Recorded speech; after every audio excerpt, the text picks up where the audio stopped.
Hey gang, it's your old buddy Platt, back with another episode of 1 Gallon Brewing. Today we make a blonde ale. Let's go.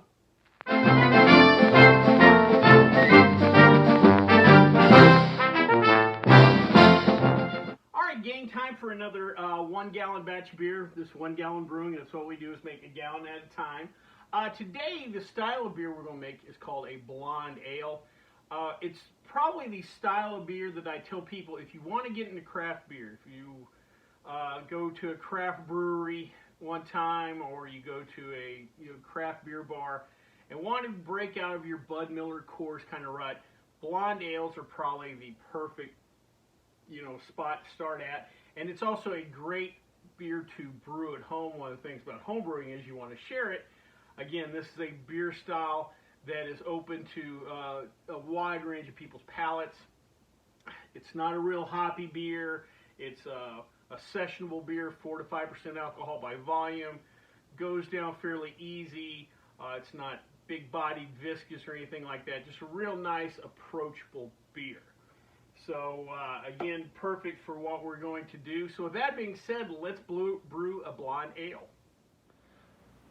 All right, real quick, let me kind of give you a rundown of what we have. First, I have 1 gallon of water heating up right now. We're going to bring it to around 165 degrees.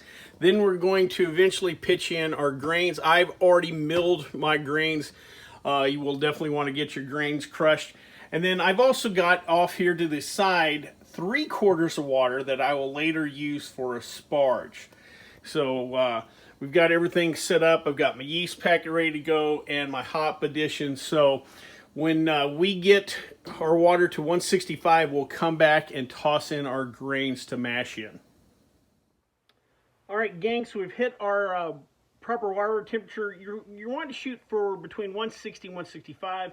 When we add the grains, I'll drop the grains down to around the whole mixture down to about 155, 154, 155 is what we're looking for.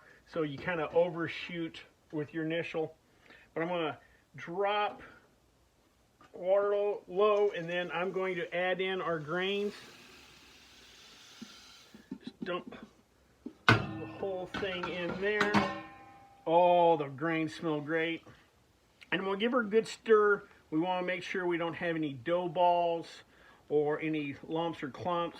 That is just what ends up happening. Is if you have a clumped or whatever, you just don't get all those sugars out of there. We're a little less efficient. You're probably going to mess on your ABV target. So you just want to make sure you give this a good stir. Make sure you get all the grains mixed together. And then we're going to let this sit for the next hour at this temperature. I'm going to cover her up and we'll come back in 1 hour. All right, gang, so it's been roughly 1 hour that we've allowed our grains to soak at 155 degrees. What has gone on this whole time is just the enzymes have kicked in. They're starting to convert the starches to sugar, which we need for the yeast to make our beer. This is called the mash in. Now that we're done with the hour at 155, we're going to turn the heat back on.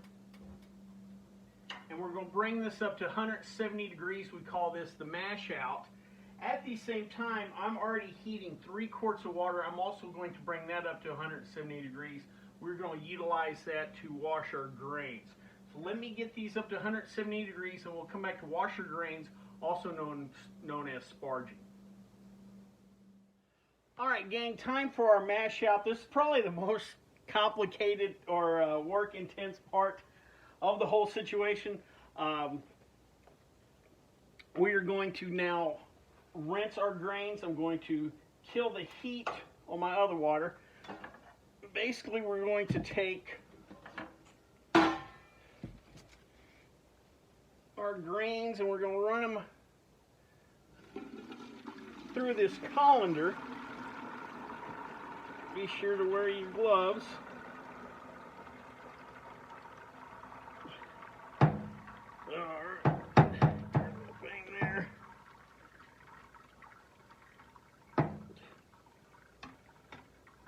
We're wanting to get all that goodness, that sugary goodness, While that's dripping, I'm going to take the 3 quarts of water that we've heated to 170, put it back into our mash kettle so we can get out all those grains. Move this again right here.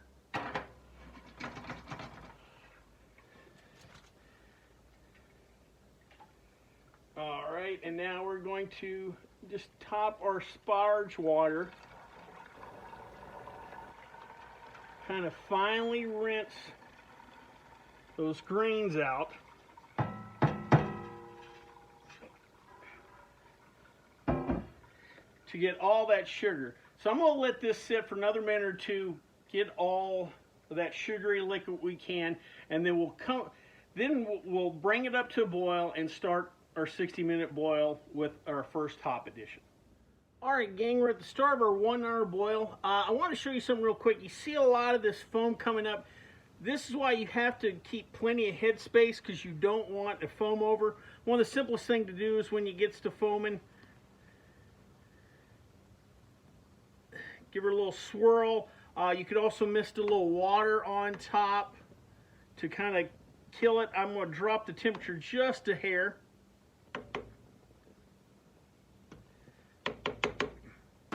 Anyway, just want to show you this technique. All right, we're at the start of our 60-minute boil, so we're going to add our first hop addition. This is 0.1 ounces of our Cascade hop. Pitch that in. And hop additions can also be a point where you get a little boil over, so you want to be careful.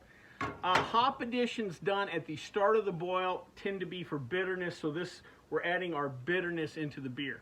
So we're going to come back at the 20-minute mark to add in our next hop addition.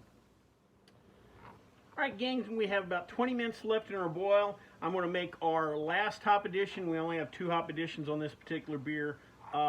Blonde ales tend to don't have a huge hop profile, so we only have 2 additions. I'm going to add another 1/10 of an ounce of our Cascade hops. Give her a quick stir. And we're going to let this go for another 20 minutes. We'll cut off the heat and then we'll throw in an ice bath to cool down. Alright gang, here's one of the real advantages of doing 1 gallon brewing. Is I can bring my brew to a sink and create my own ice bath right here. This is pretty much a standard size sink. And at 1 gallon, I can cool this off fairly quickly and again, not take up too much space. This would be impossible to do with a 5-gallon batch. What we're going to do here is cool this down. You want to get this below 80 degrees at least for a proper pitching temperature. Also too, while this is cooling down, you want to utilize this time. I'm going to start sanitizing my fermenter and my airlock and anything else that will go in this brew. So we're going to let this cool down to below 80 degrees and come back to wrap up. Alright gang, we got our wort chilled, we put it in the fermenter, we pitched our yeast, we are good to go. Real quick, let's do a recipe recap. First, our grain bill. We start off with 2 pounds of pale 2-row malt. That's kind of a standard malt used in most beers. We added 3 ounces of crystal 10 Lovibond malt. What the term Lovibond means is a rating of how dark the different malted barleys are, and that those impart colors and different flavors, so you'd want to know that scale. 10 Lovibonds on the low end of the scale. The higher the number, the darker it gets. So we had those 2 grains in our mash bill. We did 2 hops additions, one at start of the boil, 60 minutes, and another one at 20 minutes left in the boil. Those were 1/10 of an ounce of Cascade hop. Cascade, just a classic pale ale, IPA, West Coast style hop.